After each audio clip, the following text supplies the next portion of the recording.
Dímelo mi gente, what's happening? Maikii Maker back at it again with a new Illustrator tutorial. Guys, today we're going to be talking about the direct selection tool. And as always, I'm going to be dividing the discussion into different sections, so if you're in a hurry to learn something specific, just check out the timestamp in my description and then you'll get there faster. But anyway, let's dive in. First things first, guys, if you don't have the tool active, go into your toolbar wherever you have it and then click the little white arrow on top, or shortcut letter A on your keyboard, and it'll become active. Once active, the only similarity it would have with the selection tool is that it can actually select full objects like the selection tool, but a little bit different. So if you have the selection tool active, you can actually just click wherever on the object and you'll select the object. But for the selection tool, the direct selection tool, you can only click the object, select the object, if you hit the fill.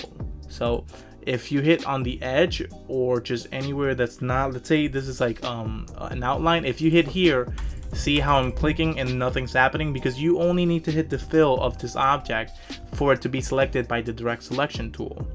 Outside of that, the direct selection tool cannot scale, cannot rotate, cannot select into groups. It cannot do that. As you can see here, our boy Frog the Blues here, he's a group. But if I were to select anything off of him with the direct selection tool, you can see that it's bypassing the group and it's not actually recognizing that there's a group there. And this is really convenient for a lot of things, right? So if we take a look at the anatomy of a vector, it's basically composed of points and edges. So for every point there's an edge, right? So this circle has 4 points and 4 edges, and the direct selection tool allows me to select each point and each edge as I see fit. So if we take into account what we learned on our selection tool video, which it's already up there, if you want to go watch that, you can definitely watch that. We know how selection works in Illustrator, so we can select one point, we can shift select one point, and so forth, so on. The basic theory of selection is still the same, but it's going to be a little bit different how you do it on the direct selection tool.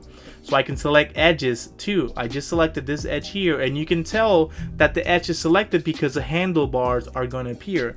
And then the handlebars are these little things here, these little handlebars that appear when you click a vector that has a point where a curve is added, right? So if I were to do pen tool, right, there is no handlebars on this little line here because there is my goodness, be black please, there we go, because there is no curves. But as soon as I curve the object, you can see that those handlebars are gonna pop out. So whenever you see handlebars, it means that it's leading a curve into a vector, right? So the direct selection tool allows me to select and edit those handlebars. If I click this point here, I can just move this handlebar. I don't need to click any point. As long as I can see the handlebar, I can actually select and edit the handlebar.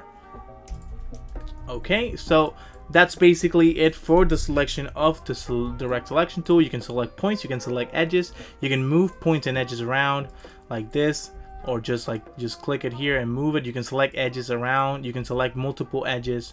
If I were to click this one here, and I'll see how you're moving 2 edges at once. So again, the basic concept of selecting in Illustrator stays the same, but the direct selection tool allows you to select different things than with the selection tool. Another cool feature about the direct selection tool, it's the smart corners. So basically, let's say if I have square, right, I can actually select it with the direct selection tool, and you can see these little white circles popped up, and this allows me to round the corners of any vector. Any type of angle like this, like square angle, like a corner, would actually bend like that. If there's any shift of angle in between two vectors and lines, like let's say I can, if I do this and there's like this little angle here, right, this will allow me to do the smart corner because there's this little angle to make kind of a corner. So that's how that goes. So I can just move that and I can make it round, right? So that's basically smart corners. It's pretty useful. It only pops up frequently. Well, not only, I'm lying right now. It can pop up with the selection tool, but I don't recommend you doing that because it only works for like regular objects. If I wanted to do like, I don't know, if I wanted to go here, you can see that it's not showing me any smart corners, even though I have 2 edges here that will allow me to do them. So I don't recommend you try to rely on it when you have like this, because if I click the square here, they're gonna pop up. I think this is rather new because I just seen this like a couple of days ago, or weeks, whatever. So I do recommend that you use smart corners with your direct selection tool. You can also do it with just 2 corners or whatever point you have. You don't need to select the 2 points of that corner, because basically what it's doing right there, it's splitting the corner into 2 vectors. So right now I have 1 vector here, right? But if I were to use a smart corner, you can see that now I have 2 vectors in here. So basically it splits the point, yeah, it's a point of vector, whatever. So it basically splits the point in 2, and then now you have 2 more points in your artwork. You don't need to click the 2 points to actually use the smart corner. You can only click 1 and then it'll work, or you can just click the edge and then it'll also work, because that edge belongs to those 2 points, right? So any users of the CS6 versions of Illustrator or before, you're not gonna have smart corners, because this was only introduced in the Creative Cloud update. So another a workaround of that could be if you do here and you go effect, stylize, and then you can do round corners, and then you can just preview it and then kind of like, you know, do on the flip side here. But if you do have a CC and up version, I do recommend that you use smart corners all the time, because I use them all the time. How do I use the direct selection tool? The same way you should be using it. So okay guys, so basically the way you can combo the direct selection tool with a lot of tools, which you should be doing if you want to be good at Illustrator. Get good, babe. So let's say I have this, right, and I wanted to rotate this on an axis. I can just direct select my point, click on my axis with the rotation tool active, because once the selection is active, I can combo it into another tool. So if I press R on my keyboard, I can actually use the rotation tool. I can rotate on its axis, so you can see it's the only point that's working. So any transformation tool, like the scale tool, the rotation tool, or the free transform tool, are going to be affecting whatever it is that you're selecting. If I wanted to move these 2 edges here, I can also do it by rotating them on the axis over here, right? So if I were to do that, it's also going to affect that. So you should always be comboing the direct selection tool with anything else that you need to use, so that way you create a more efficient flow. Another thing that I like about the direct selection tool is that it allows me to copy and paste on the plane of an object, right? So the way the way the layer system works on Illustrator is that however many vectors you have, they're going to be piled on top of each other. So if you see this bottom one here in my layers is the bottom is 1. So if I select it, is the bottom of vector of everything. So this vector is behind all of these other vectors. So if I were to move it around, you can see it's still behind any other vector. And that's how that's going to work. So let's say if I create a new vector, it's going to put it on top. So you see how it puts it on top of all the other vectors? But what if I don't want that? So what I do with the direct selection tool is, because when you click a vector on the direct selection tool, it goes to that vector on the layer. So right here, I have this here. See, I have this little vector selected, right? And let me ungroup it so you guys can understand.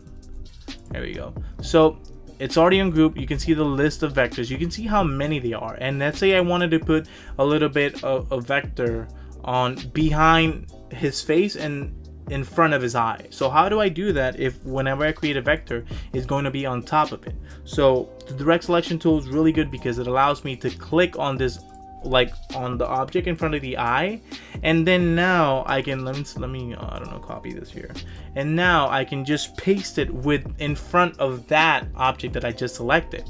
So if I were to move it, it's going to be between the face and the eye. Boom. Oh my god, damn, so good.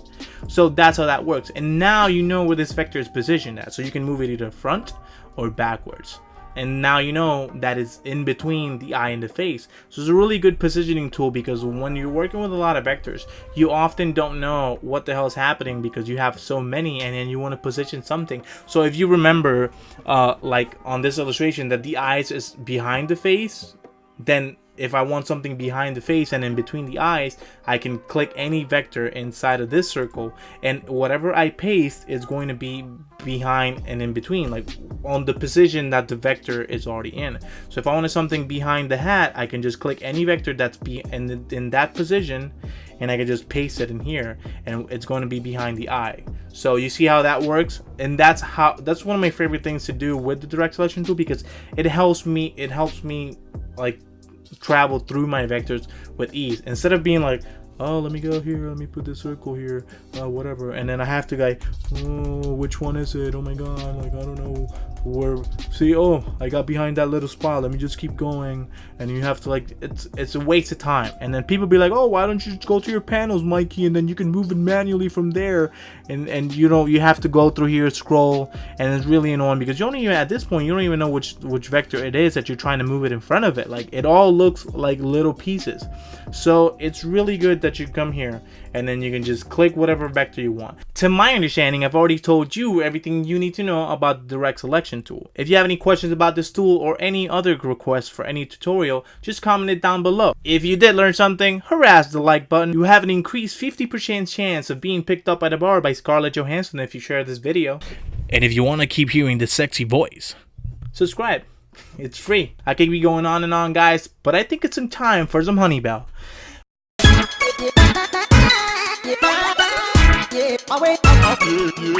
Yeah,